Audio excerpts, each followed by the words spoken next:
අයිබෝන් යාලුවනේ ඔයාලා හැමෝම ආදරෙන් පිළිගන්නවා vocal workouts with Vishmi series එකේ 22 වෙනි එපිසෝඩ් එකට. ඉතින් අද දවසේ අපි කතා කරන්න යන්නේ කොහොමද සිංගර් කෙනෙක් විදිහට ඔයාගේ performance එක 100% deliver කරන්න කියලා. ඒ කියන්නේ ඔයා show එකක concert එකක ඔයාට එන upcoming event එකකදී ඔයා කොහොමද ඒක හරියටම execute කරන්නේ as a singer. ඉතින් අපි vocal techniques මේ හැමදේම ඉගෙන ගන්නවා වගේම අපේ performance පැත්ත ගැන තව පොඩ්ඩක් හිතන්න ඕනේ. performance කිව්වහම කෙනෙක්ට හිතෙන්න පුළුවන් ආ මේ ලොකු කොන්සර්ට් එකක් තමයි මේ performance එකක් කියන්නේ කියලා. නෑ වැරදි. performance එකක් කියලා අපිට ඇත්තටම ඔය පාටි එකකදී යාළුවන්ට ඉදිරිපත් කරන දේකුත් perform එකක් තමයි. ඉතින් අද දවසේ මම මේ කියලා දෙන tips ඔයාලට helpful වෙයි කියලා මම හිතනවා. මගේ life එකේ මගේ performance experience වලින් තමයි මම මේ දේවල් අද ඔයාලට අරගෙන එන්නේ. ඔයගොල්ලෝ මාව social media වල follow කරනවා නම් දන්නවා ඇති. මම මෙහි band එකක sing කරනවා. ඉතින් ඒ experience එක මට හිතුණා චුට්ටක් ඔගොලොන්ට එක්ස්පලේන් කරන්න කොහොමද ඔයාලට පර්ෆෝමන්ස් එකක් තියෙනවා නම් ඔයාලගේ සිංගින් හොඳටම එලියට දෙන්න ඔයාලට කරන්න පුළුවන් දේවල් ඔයාලට ඔඩියන්ස් එක ඇට්‍රැක්ට් කරගන්න පුළුවන් දේවල් ටික පොඩ්ඩක් එක්ස්පලේන් කරන්න. පළවෙනි ටිප් එක තමයි week of preparation. මම last week එකේ දාපු වීඩියෝ එක ඔයගොල්ලෝ බලලා නැත්නම් තාමත් ඉක්මනට ගිහිල්ලා බලන්න. මම කියලා තියෙනවා ඔයාලා අසනීප වුණාම ඔයාලා කොහොමද ඉක්මනට performance එකට ready වෙන්නේ කියන දේවල් ගැන health tips කිහිපයක්. ඉතින් මේකත් වැදගත් මේ මං කියන මේ week of preparation කියන එකට. දැන් ඔයාලා දන්නවා නම් ඔයාලට ලොකු event එකක් හරි performance එකක් හරි upcoming එනවා කියලා ඔයාලට පුළුවන් week එකක් ඒක වෙනුවෙන් පොඩ්ඩක් dedicate කරලා ලෑස්ති වෙන්න. මොකද අපේ body එක ඇත්තටම හිටපු ගමන් අපි දන්නේ නැති විදිහට out of control යන්න පුළුවන්. දැන් voice එක ප්‍රශ්නයක් නැති වුණත් ඔයගලොන්ට week එකක් ඇතුළත ඔයගොල්ලන්ගේ voice එක හරි පරිස්සමෙන් තමයි ඔයාලා performance එකක් upcoming තියෙනවා නම් ඉන්න ඕනේ. පළවෙනි දේ තමයි ඔයා අනිවාර්යෙන් සීතල කෑම ಜಾති වලින් පරිස්සම් වෙලා ඔයාගේ diet එක ගැන පොඩ්ඩක් අවධානයෙන් ඉන්න ඕනේ. ඒ කියන්නේ සෙම වැඩි වෙන ආහාර පාන ගන්නේ නැතුව ඔයා මේ week එක ගත කරන්න ඕනේ. ඒ වගේම තමයි ඔයා මේ week එකේ පුළුවන් තරම් වගේ vocal warm ups කරලා වගේ breathing කරලා පොඩ්ඩක් ඒ පැත්තත් ඔයා prepare වෙන්න ඕන. ඒ වගේම තමයි මම කලින් කිව්වා වගේ ඔයාගේ voice එක full healthy තියාගන්න, hydrate තියාගන්න වගේ බලා ගන්න ඕන. මොකද නැත්තම් ඔයාලා මේ week එක තිස්සෙම ඔයා bad දේවල් කරලා ඔයාගේ performance එක හෙට නම් තියෙන්නේ ඔයාට එකපාරට අද ඔයාගේ vocal එක ගොඩ දාගන්න බෑ. ඒක කියන්න ඕනේ. ඒකින්ද ඔයා අනිවාර්යෙන් මේ week එක ඇතුළත පොඩක් ඔයාගේ vocal concern එක තියෙන්න ඕනේ health එක diet එක මේ දේවල් ගැන. second tip එක තමයි warm up before the performance. ඉතින් ඔයා අනිවාර්යෙන් warm up කරලා තමයි යන්න ඕනේ performance එකකට යද්දි concert එකකට show එකට යද්දි ඔයාට කරන්න පුළුවන් warm ups තියෙනවා lip trills මේ විදිහට ඔයාගේ mouth muscles ඔක්කොම relax කරලා ඔයා sing කරන්න ready වෙන්න ඕනේ ඔයාගේ body එක. ඒ වගේම ඔයාට පොඩ්ඩක් පුළුවන් කාඩියෝ කරන්න. මම දන්නවා අපි හැමෝම මමත් කාඩියෝ කරන්න එච්චරම කැමති කෙනෙක් නෙමෙයි. ඒ වුණාට ඔයාට පුළුවන් නම් කාඩියෝ චුට්ටක් කරලා ඔයාගේ heart rate එක pump කරගෙන performance එකේ කියන්නේ ඔයා stage එකට නගින්න කලින් back stage එකේදී පොඩ්ඩක් ඔයා prepare වෙන්න ඕන ඔයාගේ body එක warm up කරගෙන. ඉතින් ඒ වගේම තමයි vocal cords උත් warm up කරන්න ඕනේ ඔයා performance එකට කලින්. ඉතින් ඒක ගැන ගොඩක් ඔයාට warm up videos ඕන තරම් follow කරන්න පුළුවන් YouTube එකේ. එකක් දාගෙන shape එකේ washroom එකට හරි නැත්නම් restrooms තියෙනවා ගොඩක් ඔය shows කරන halls වල නම් ඔයාලා ඉන්නේ එහෙම කරන්න පුළුවන්. නැත්නම් party එකට යන්න කලින් නම් ඔයා drive කරන ගමන් party එකට යන්න ඔයාට පුළුවන් ඔයාගේ vocal warm ups ටික පොඩ්ඩක් කරන්න. තුන්වෙනි tip එක දෙනවා. දැන් ඔන්න අපි ඉන්නේ performance එකේ crowd engagement. මේක තමයි තුන්වෙනි tip එක. මේක මත තමයි මට හිතෙන්නේ ගොඩක් වෙලාවට මිනිස්සුන්ගේ අර impression එක තියෙන්නේ ඔයා ගැන ඔයාගේ singing ගැන. ඉතින් ඔයා හොඳට crowd එකත් එක්ක engage වෙලා perform කරොත් ඔයාට crowd එකේ attention එක ගන්න පුළුවන්. ඉතින් මේක චුට්ටක් මම දන්නවා first කරද්දි බය හිතෙනවා. ඒ කියන්නේ මොකද ඔයා කට්ටියකට දැන් මේ sing කරන්නේ. ඉතින් ඒකත් එක්ක පාටි එකදී වුණත් ෂෝ එකක දුනත් පර්ෆෝමන්ස් එක දුනත් ඔයා අපි හිතමුකෝ ඔයා මේ තරගයකට ගිහින් ඉන්නේ කියලා. ඒකෙදි වුණත් ඔයා මේ ජජ් බෝඩ් එක මේ ඔයාට ඉන්න වටේ සරවුන්ඩින්ග්ස් ඔයා ඇක්නොලෙජ් කරන්න ඕනවා සිංගර් කෙනෙක් විදියට. ඔයා නිකම් ගිහිල්ලා හිටගෙන ඒගොල්ලොන් දිහා බලන්න නැතුව කොහොම මුඩ බලාගෙන නැත්තම් මෙහෙම අහක බලාගෙන නැත්නම් එක්ක ෆෝන් එකේ මෙහෙම ලිරික්ස් ටික බලාගෙන සිං කරන එක කරන්න එපා. ලිරික්ස් අමතක වුණාම මමත් රිෆර් කරනවා ලිරික්ස් වලට. හැබැයි මගේ උපරිමයෙන්ම මම දෙනවා මට ලිරික්ස් මතක කොටසේ මම උපරිමයෙන්ම මම ලිරික්ස් දිහා බලන්න නැතුව ක්‍රවුඩ් එක දිහා බලලා ක්‍රවුඩ් එකත් එක්ක එන්ගේජ්මන්ට් එක තියාගන්නවා. පොඩි ෂෝ එකක නම් ඉන්නේ ඔයාලට පුළුවන් ක්‍රවුඩ් එකකට පොඩි ඩිරෙක්ෂන් එකක් දෙන්න ඔයාව ෆලෝ කරන්න කියලා. උදාහරණයකට ඔයාලා දැකලා ඇති ෆේමස් සිංගර්ස්ලා ඔය කරන්නේ put your hands up කියලා. ඒ ක්‍රවුඩ් එන්ගේජ්මන්ට් එක තියෙන්න ඕනේ. මොකද නැත්තම් ඔයා නිකාම සිං කරගෙන ගියොත් එහෙම අර පොඩක් ඔඩියන්ස් එකට බෝරින් වෙනවා. හැබැයි මතක තියාගන්න දැන් ඔයා කාම් සින්දුවක් කියනවා නම් කියන්නේ හරිම අර ට්‍රැඩිෂනල් ක්ලාසිකල් වාට එතකොට මේ දේවල් කරන්න බෑ. ඔයාගේ සින්දුවට ගැලපෙන විදිහේ ඉන්ටරැක්ෂන් එකක් ඔයා ඔඩියන්ස් එකත් එක්ක තියාගන්න ඕනේ. ඔයා ස්ලෝ කාම් සින්දුවක් කියනවා නම් ඔයා ගොඩක් බලන්න ඕනේ ඔයාගේ ෆේෂල් එක්ස්ප්‍රෙෂන්ස් වලින් කොහොමද ඔයා ඔඩියන්ස් එක කැප්චර් කරගන්නේ කියලා. හතරවෙනි ටිප් එක තමයි be dynamic. මොකද මේ dynamic කියලා මම මෙතන කියන්නේ ගොඩක් වෙලාවට පර්ෆෝමන්ස් එකකදී අපේ එනර්ජි ලෙවල් එක ගැන අපි සැලකිලිමත් වෙන්න ඕන. සමහර සින්දුවල අපි දකිනවා ඒ කියන්නේ ස්ලෝලි ගිහිලා ඊට පස්සේ තමයි බිල්ඩ් අප් එක යන්නේ. සමහර සින්දු ටිකක් කියන්නේ මුලින් ඉඳලම එක හයිප්. සමහර සින්දු ස්ලෝ. ඉතින් මේක ගැන මම අර කලින් කිව්වා වගේ හොඳ අවධානයක් දීලා තමයි ඔයා මේ සෝං එක හැමතිස්සෙම සිං කරන්න ඕනේ. ඔයා පාටි එකකදී වුණත් ඉන්නවා නම් ඒ පාටි එකේ වයිබ් එකත් එක්ක යන සින්දුවක් ඔයා සිං කරද්දී ඔයා ඒක එනර්ජි එක ඔයා එළියට දෙන්න ඕනේ.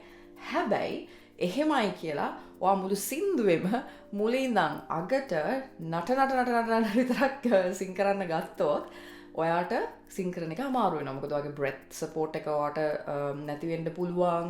ඔයාගේ ටෙන්ෂන් එක වෙන තැනක තියෙන හින්දා ඔයාට ඒ කියන්නේ අමතක වෙන්න පුළුවන් ලිරික්ස්. ඉතින් මේ වගේ අර දේවල් තියෙන හින්දා ඔයා පරිස්සමෙන් තමයි ඔයා පර්ෆෝමන්ස් එකක් කරද්දි කරන්න ඕනේ. ඔයා ඔඩියන්ස් එකත් එක්ක එන්ගේජ් වෙන්න ඕනේ. මේ දේවල් හරි. හැබැයි හැමතිස්සෙම නෙමෙයි. බැලන්ස් එකක් තිබ්බහම ටිකක් ඒ පර්ෆෝමන්ස් එක ඇට්‍රැක්ටිව්. නැත්තම් වෙන්නේ අර නිකන් අපි සිංහලෙන් කියන්නේ කිරිපණු ගහය ඇදිලා වගේ නටනවා කියලා.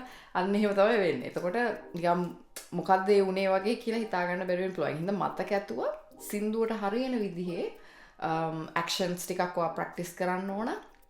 ඒ වගේම තමයි අර එනර්ජි ලෙවල් එක ඔයාත් ඒ සින්දුවට හරියන විදිහට තියාගන්න ඕන. ඒ එනර්ජි ලෙවල් එක ඔයා කල්පනා කරලා බලන්න ඕනේ.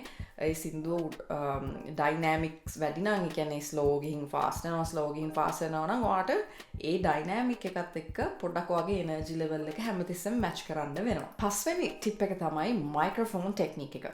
මේක ඉතාම වැදගත්. මම දන්නවා අපි සාමාන්‍යයෙන් මයික්‍රොෆෝන් එකක් ගොඩක් වෙලාවට මයික්‍රොෆෝන් එක එක්ක සිං කරන්නේ අපි පර්ෆෝමන්ස් එකදී පාර්ටි එකදී මේ වගේ විශේෂ අවස්ථාවලදී.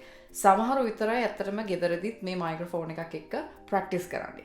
ඉතින් එතකොට වෙන්නේ ඔයා අර නෝමල් ප්‍රැක්ටිස් කරපු විදිහට සෝං එක මයික්‍රොෆෝන් එකකින් කියන්න ගියාම පොඩ්ඩක් ඔතනදී ප්‍රශ්න ඇති වෙන්න පුළුවන්.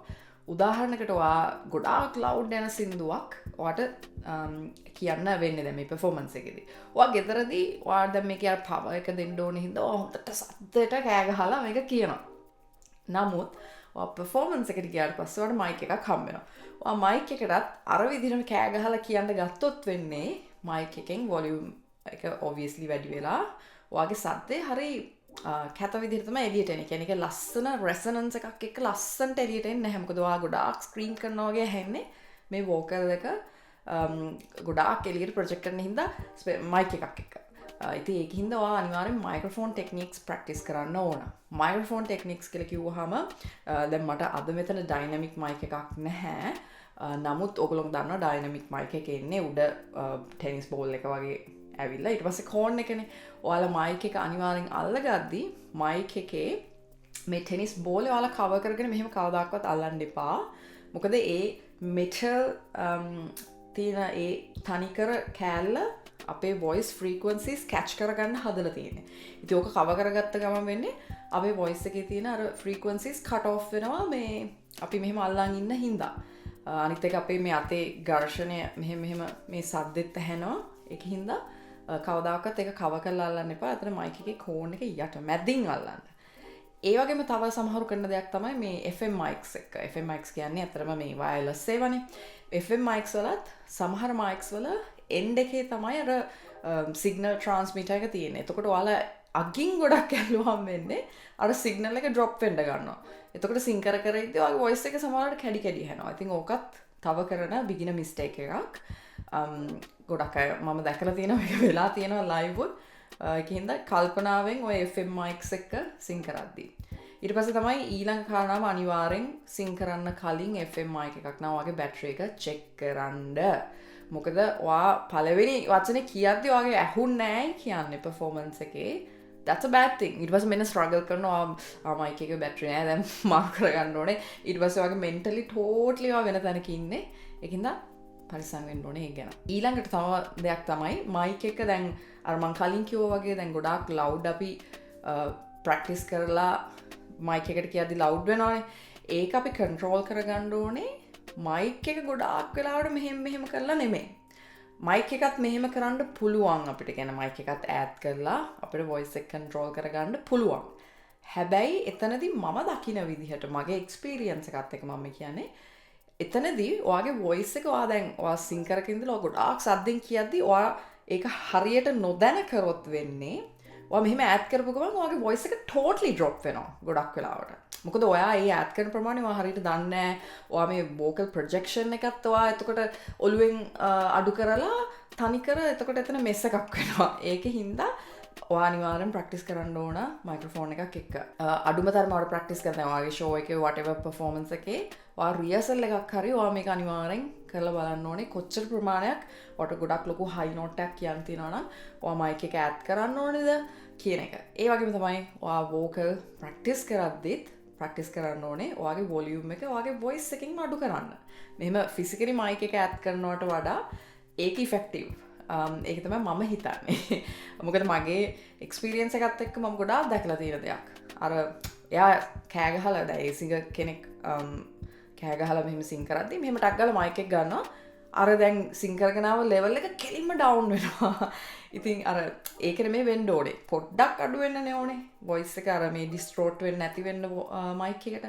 ඒකින්ද ඒක ගැනත් සැලකිලිමත් වෙන්න ඔයාලා ප්‍රැක්ටිස් කරද්දී පුළුවන් තරම් මේ ඔයාලගේ හඬ පාලනය කරන්න ඕගොල්ලෝ ප්‍රැක්ටිස් කරන්න මේ ෆිසිකලි මයික් එක මෙහෙම ඇදලා වොලියුම් එක අඩු කරන්න හදන්නේ නැතුව. හරි මගේ 6 වෙනි ටිප් එක තමයි vocal lessons. අනිවාර්යෙන් ඔයාලා performance එකක් හින්දාම නෙමෙයි ඔයාලා normally ඔයාලගේ vocal lessons ගන්න ඕනේ. දැන් අඩුම තරමේ ඔයාලගේ voice එක හදාගන්න vocal lessons කෙසේ වෙතත් මම අර කලින් කිව්ව ටිප් එක සම්බන්ධයෙන් හරි ඔයගොල්ලෝ vocal lessons ගන්න ඕනේ. කියන්නේ කොහොමද ඇත්තටම මයික්‍රොෆෝන් එකකට සිං කරන්නේ, කොහොමද ඔයාගේ හඬ පාලනය කරන්නේ මයික්‍රොෆෝන් එක සිං කරද්දී සාමාන්‍ය සිං කරනවට වඩා මේ දේවල් ගැන පොඩ්ඩක් ඔයා vocal lesson එකක් ගන්න එක තමයි ඊටාම හොඳ. නිකන් එකපාරට මේක ගිහලා try out කරන්න නැතුව. මොකද vocal coach කෙනෙක්ට පුළුවන් ඔයාව හරි විදිහට guide කරන්න ඔයාගේ තියෙන capability එක හොඳට ලස්සනට වැඩි කරගෙන ලස්සන සද්දයක් එළියට දෙන විදිහට voice එක වාගේ හදන්න. ඉතින් ඒකින්ද මම හිතනවා 6 වෙනි ටිප් එක විදිහට මට කියන්න වෙනවා vocal lessons පොඩ්ඩක් ඔයගොල්ලන්ට ගන්න වෙනවා කියන එක. ඉතින් ඔයාලට පුළුවන් online නැත්තම් ගිහිල්ලා මේ මයික්‍රොෆෝන් එක ගැන තියෙන මේ ටෙක්නික් ගැන lesson එකක් හරි මේ දේවල් ගැන vocal lessons පොඩ්ඩක් අරගන්න performance එකට කලින්. මගේ final tip එක තමයි costume rehearsal වගේ dress rehearsal එක. මම දන්නවා ඉස්සර නම් සාමාන්‍යයෙන් අපි light rehearsal එකක් කියලා දෙයක් කරනවා show එකකට performance එකට කලින්. නමුත් දැන් තියෙන show concerts වල අපි rehearsals එහෙම කරන්නේ නැහැ. නිකන් just sound එක check කරනවා that's it. but ඔයා ගෙදරදී ඔයාගේ dress එක හෝ whatever the costume you're wearing you have to get comfortable. ඔයා ඒක ඇඳලා ඔයා පොඩ්ඩක් බලන්න ඕනේ මේක කියන්නේ මේකත් එක move වෙන්න පුළුවන්ද හුස්ම ගන්න පුළුවන්ද මේ කියන දේවල් පොඩ්ඩක් ඔයා බලන්න ඕනේ. මොකද මට personally මට වෙලා තියෙන දෙයක් මම in the beginner stage එකෙන් මම ගොඩක් කාලෙකට කලින් සිං කරද්දි dress එකක් මට uncomfortable මම ඒක ඇත්තටම ඇඳලා තිබ්බේ නෑ ගොඩ කාලෙකින්. පස්සේ මම ඒක ඇඳගෙන ගියා. උනාට මට ඊට පස්සේ ඒක uncomfortable. ඊට පස්සේ මගේ performance එකේදී උනත් මට 100% දෙන්න බැරි වුණා කියලා මම දන්නවා. මොකද මගේ mentality එකේ අර මම physically අවුලින් හිටියේ ඒකත් එක්ක. female කෙනෙක් නම් අනිවාර්යෙන් වගේ shoes බලන්න ලේසිද දාගෙන ඉන්න පුළුවන්ද ඇවිදින්න පුළුවන්ද ස්ටේජ් එක උඩ. මොකද ඔයා ස්ටේජ් එක උඩ walk කරන්න ඕනේ නේ. ඔයා එක තැනක ඉඳලා sing කරනවා නෙමෙයි. ඒකින්ද ඔයා අනිවාර්යෙන් walk කරලා බලන්න පොඩ්ඩක් ඔයාට ඇවිදින්න පුළුවන්ද. මේ දේවල් හරියම බේසික්. නමුත් ඔයාගේ performance එකට ගොඩක් වැදගත් දේවල්. ඒ වගේම තමයි ඔයාලා wireless mic එකක් එහෙම use කරනවා නම් අනිත් එක in ears use කරනවා නම් in ears කියන්නේ ඔයගොල්ලන්ට පුළුවන් එහෙම earpiece එකක් use කරන්න ඔයාලගේ ඒ කියන්නේ voice එක monitor කරන්න. ඉස්සර තමයි අපි මේ front monitors ගොඩක් use කරේ. දැන් ගොඩක් අය use කරන්නේ in ears. ඔයගොල්ලෝ දැකලා ඇති ගොඩක් artistලා මේක දාගෙන ඉන්නවා. ඔන්න මං ගෙනාවා මගේ in ears එක මම පාවිච්චි කරන්නේ Shure brand එකේ in ear එකක් මං හිතන්නේ. පේනවා ඇති මේක තමයි මේ මම use කරන්නේ මගේ බෑන්ඩ් එකේ මගේ ෂෝස් වලට. ඉතින් මේක ප්ලග් කරන්න යනවා මෙන්න මෙතන මේ කැක් කොටස ප්ලග් කරන්න යනවා පොඩි මොකක්ද ඒකට කියන්නේ රිසීවර් එකකට. ඒ රිසීවර් එක අපිට ටක් කරන්න ඕනේ අපේ whatever අපේ ඇඳන් ඉන්න ඇඳුමේ අපිට ටක් කරගන්න වෙනවා. මොකද නැත්තම් අපිට move වෙන්න බැහැනේ. ඉතින් ඒකින්ද ඔයා ඩ්‍රෙස් එක ගනිද්දිත් ගැන හිතද්දිත් ඔයා පොඩ්ඩක් අවධානය දෙන්න ඕනේ මේවා මේකට සුදුසු ඩ්‍රෙස් එකක් දෝ අඳින්න කියලා ඔයා in ears පාවිච්චි කරනවා නම් මේ performance එකේදී ඔයා මතක ඇතුව ඒ හින්දා sound engineer ගෙන් හරි ඔයාගේ මේ concert එකේ organizer ගෙන් පොඩ්ඩක් අහලා දැනගන්න ඔයා in ears මේකට use කරනවද නැත්නම් ඔයා just front end monitors use කරන්න කියලා. front end monitors නම් ප්‍රශ්නයක් නෑනේ. ඔයාලට කිසි දෙයක් ටක් කරගන්න නැති හින්දා ඔයාලට කැමති විදිහක් අඳින්න පුළුවන්. ඉතින් ඔය ටිප්ස් ටික තමයි මට කියන්න තියෙන්නේ මගේ එක්ස්පීරියන්ස් එකත් එක්ක performing එකකදී මම ලෑස්තින් මම හිතන දේවල් තමයි ඔය ටික. ඉතින් ඔයාට පුළුවන් ඒ performance එක අතරතුරදී generally ඔයාට පුළුවන් hydrated ඉන්න, වැඩි කතා කරන්න යන්න එපා. performance එක තියෙන දවසේ ඒ පොඩ්ඩක් මං last week එකේ දාපු healthy vocal tips ටික පොඩ්ඩක් follow කරන්න. long anxiety ඒ කියන්නේ මේ හැමදේම පොඩ්ඩක් එනවනේ stage fear එක ඔයාලට තියෙන කෙනෙක් නම් ඔයාලට පුළුවන් තව tip එකක් තමයි කන්නඩියක් ඉස්සරහ practice කරන එක. මගේ teacher හැමදාම මට කිව්වේ ඔයාට ඔයා දිහාවත් බලන්න බැයි නම් ඔයා sing කරද්දී තව කවුරුත් ඔයා දිහා බලන්නේ නැහැ. ඒක තමයි ඇත්ත.